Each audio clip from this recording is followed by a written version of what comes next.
Good evening. How are you? Just go on to my slides. So I don't know whether many of you know this. We are 30 on the 2nd of November, which feels, we're not necessarily celebrating it. We're not making it a big public thing. It feels quite old for us to be Channel 4 to be 30. But I thought I'd do a quick spot quiz for you before I start talking about the next 30 years. What was the first programme aired on Channel 4? Kieran, very well done.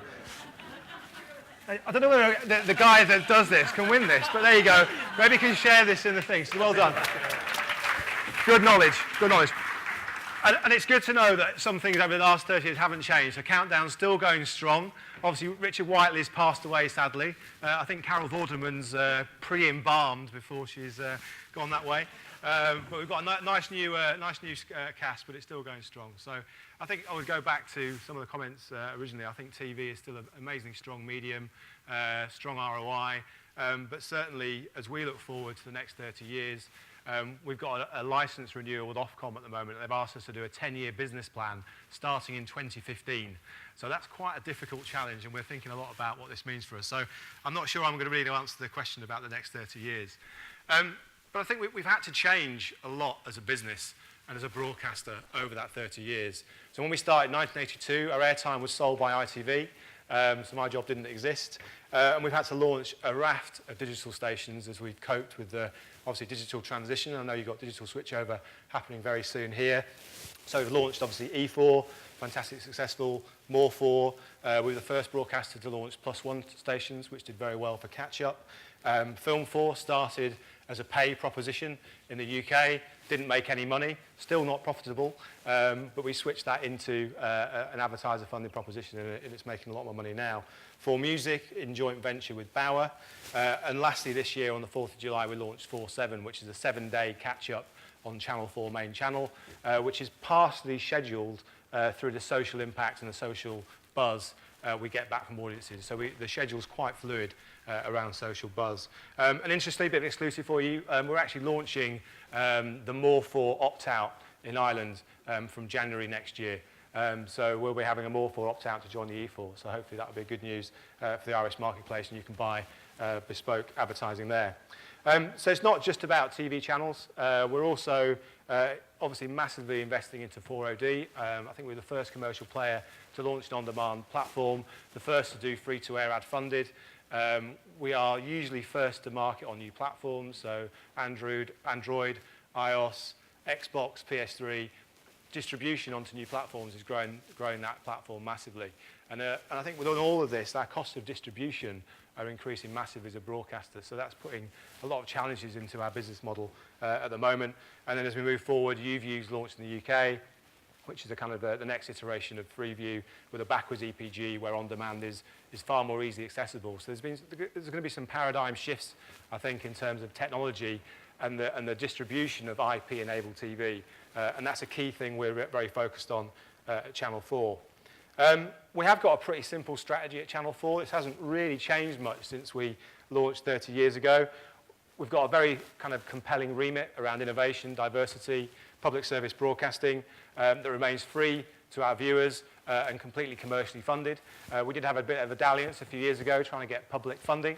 I'm very glad we've stopped going down that route because I think it does withdraw a little bit from the DNA of Channel 4 of being anti-establishment.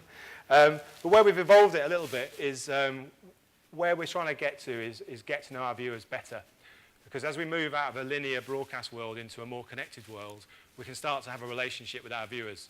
And we think this is a leading kind of global broadcast move in that we're getting all of our viewers to register with us through 4OD and then to start a relationship with them in terms of our viewer relationship management program, which is akin obviously to customer relationship management. A lot of the clients in the room will obviously have in their businesses.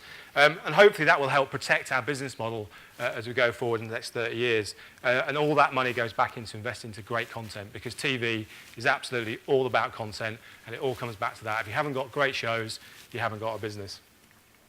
So 4OD is a core element of our business going forward. Again, we've just done some projections of revenue and the split between what will come from linear TV to on-demand platforms over the next 15 years is quite staggering. So the numbers we're forecasting in the future that will come through this platform, this is an idea of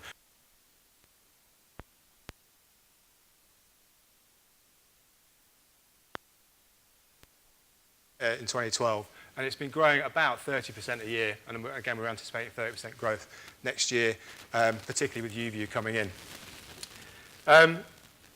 It's around 3 or 4% of our viewing in the UK, which isn't huge, but it is growing. However, if you look at some shows, and it's particularly the more young shows and those shows that people like to record and catch up on, sometimes a third of the viewing is coming through 4OD. So programs like Made in Chelsea, New Girl, Skins, you know, the ones you would expect, massive viewing on 4OD. And therefore, if you're targeting those audiences and you're not advertising on-demand platforms, you're missing out on quite significant reach. And we've just done some work with Barb in the UK, and we found out that around 6 or 7% of 16, 24-year-olds don't own a television set anymore. Now, that's mostly students who don't want to pay the TV license. But, you know, it's quite important, I think, that on-demand viewing is the way forward. As that cohort comes through, you know, I've got 2 daughters, 3 and 1. I doubt they'll have a TV in their bedroom the same as I did. They'll just have an iPad or a tablet. And seeing the stats on tablet uses and smartphone in Ireland, you're way ahead of the UK. So this will happen faster here than potentially it is in the UK. So I think the benefit of 4OD and on-demand platforms is not only that you get to access new audiences in new ways, is that you can start to use advertising differently. And we've got a whole raft of new innovations in an interactive way that you can start to play around with. And I think this is, again, about how do we engage with creative agencies to think about television in a new way where you've got a connected audience. We've also been investigating second screen. I think we are remaining fairly agnostic in this area at the moment. We know Sky's bought a shareholding in Zbox and ITV's got a deal with Shazam. We're trying to work with lots of different parties at the moment. We've worked with Zbox, we will work with Shazam. We're thinking about what we do in our own space as well. We're also thinking about whether we partner with primary platforms like Facebook and Twitter, as well as the overlays, because it's quite a nascent area. Basically, it's quite amazing what you can actually do. So this technology is around now. I think our big challenge is how do you do that at scale and how do you fund that? I think if we try to do massive scale second screen applications for advertising and also our content, it gets very expensive. And I think the first screen for us always has to be the priority investment.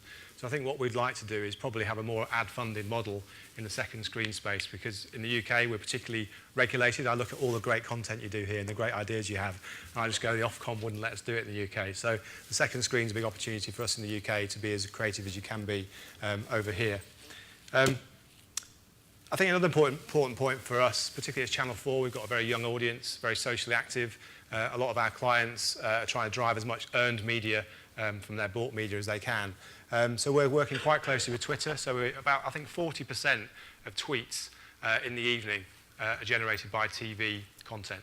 And so we're working with Twitter to see how the symbiosis between television and Twitter works, how we can work better together, how we can extract more data from Twitter. And we're working with third parties. This is a company called Second Sync, that are based in Bristol.